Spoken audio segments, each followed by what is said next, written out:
Magandang araw mga kapamilya. Magkape't pandasal muna tayo.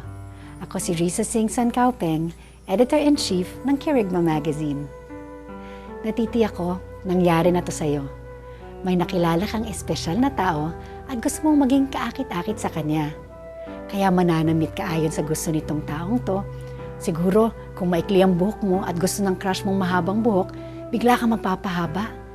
Pati siguro sa pagkain mo, ipagpapalit mong paborito mong Chinese food para sa Italian kung ito ang gusto ng nobyo mo.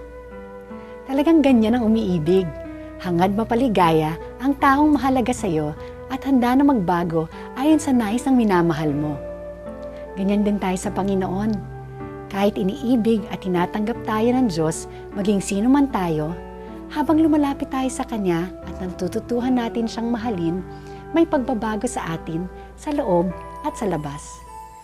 Nauunawaan natin na bagamat inibig tayo ng Diyos nang tayo'y makasalanan pa, nagsisikap tayong maging karapat-dapat sa Kanyang paningin.